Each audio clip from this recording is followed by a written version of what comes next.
Hi ಎಲ್ರಿಗೂ ನಮಸ್ಕಾರ. Welcome to Priya's Kairuchi YouTube channel. ನಾನು ಇವತ್ತು ಟೊಮೆಟೊ ಬಾತ್ ಹೇಗೆ ಮಾಡೋದು ಅಂತ ಹೇಳ್ಕೊಡ್ತಿದ್ದೀನಿ, ಬನ್ನಿ. ಕುಕ್ಕರ್ಗೆ 3 to 4 ಟೇಬಲ್ ಸ್ಪೂನ್ ಎಣ್ಣೆ ಹಾಕ್ಕೊಳ್ಳಿ. 4-5 ಲವಂಗ, ಸಾಸಿವೆ, ಜೀರಿಗೆ, ಮಸಾಲೆ ಎಲೆ, ಕರಿಬೇವು, ಹಾಗೆ ಸಣ್ಣದಾಗಿ ಹೆಚ್ಚಿಟ್ಕೊಂಡಿರೋ ಟೊಮೆಟೊ ಎಲ್ಲದನ್ನು ಹಾಕಿ ಸ್ವಲ್ಪ ಬಾಡಿಸಿ 2 to 3 ಮಿನಿಟ್ಸ್ ಅದು ಬೆಂದ ಮೇಲೆ ಶುಂಠಿ ಬೆಳ್ಳುಳ್ಳಿ ಪೇಸ್ಟ್ ಹಾಕಿ, ನಿಮಗೆ ಬೇಕು ಅಂದರೆ ಸಪ್ರೇಟಾಗಿ ಬೆಳ್ಳುಳ್ಳಿ ಸಹ ಹಾಕೋಬೋದು.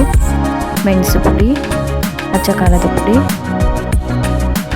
1.5 ಸ್ಪೂನ್, ಸ್ವಲ್ಪ ಅರಿಶಿಣ,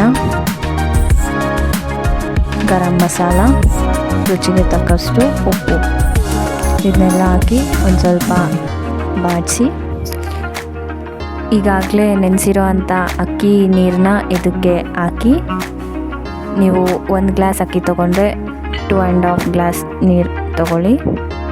ಆ ನೀರನ್ನ ಇದಕ್ಕೆ ಹಾಕ್ಬಿಟ್ಟು ನೆನೆಸಿರೋ ಅಂಥ ಅಕ್ಕಿ ಕೂಡ ಇದಕ್ಕೆ ಹಾಕಿ ವಿಸಿಲ್ ಹಾಕಿ ಮುಚ್ಚಿಬಿಡಿ. Ready to eat. Thanks for watching. Like, share and subscribe.